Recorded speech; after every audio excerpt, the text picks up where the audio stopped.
Assalamualaikum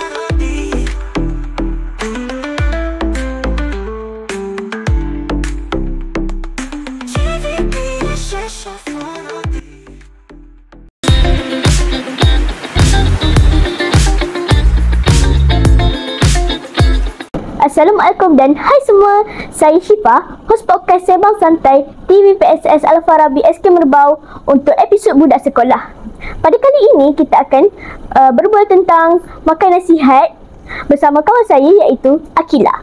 Hai Akila. Hai Syifa dan hai semua pendengar.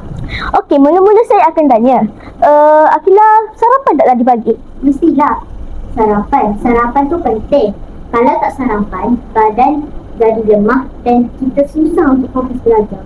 Saya pun sama. Kalau tak makan, badan saya akan jadi pening dan tak boleh fokus. Jadi, kenapa penting sangat sarapan ni?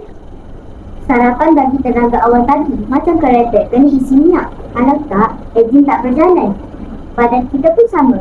Wah, pandai awak bagi contoh. Kalau ada budak yang banyak sangat makan jajan, apa yang akan jadi? Kesan buruknya banyak Syifa. Gigi cepat rosak, berat badan naik, mudah malas dan mudah sakit. Betul tu. Ada kawan saya, dia selalu makan gula-gula. Lepas tu gigi dia hancur teruk. Jadi makan nasihat ni apa je? Antaranya buah-buahan, sayur, nasi, ikan, telur dan susu. Semua tu ada protein dan vitamin. Kalau awak sendiri, awak suka makan nasihat apa? Saya suka makan apple dan brokoli. Syifa pula? Saya suka makan pisang kerana mudah dimakan dan memberikan tenaga. Kalau ada murid tak suka sayur, boleh Akila galakkan dia orang untuk makan sayur? Boleh masak sayur dengan cara menarik. Contohnya sup sayur. Bila sedap, mesti mereka suka. Setuju. Lagi satu, kita kena tunjuk contoh kan? Ya, kalau kita makan dengan gembira, kawan pun akan terikut sama. Okey, soalan terakhir. Apakah nasihat Akila kepada kawan yang tak makan makanan yang sihat? Saya nak pesan, pilih makanan yang seimbang. Kalau kita makan terlalu banyak makanan yang tak berkhasiat, mencegah lebih baik daripada melawan. Bagus sangat nasihat tu.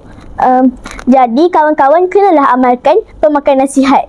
Makanan sihat, badan cergas, otak cerdas. Terima kasih Akila kerana meluangkan masa bersama saya. Sama-sama Syifa. Saya Syifa, hos podcast Sembang Santai TVPSS Al-Farabi SK Merbau untuk episod Budak Sekolah. Sekian, terima kasih. Jumpa lagi di episod yang akan datang. Bye semua.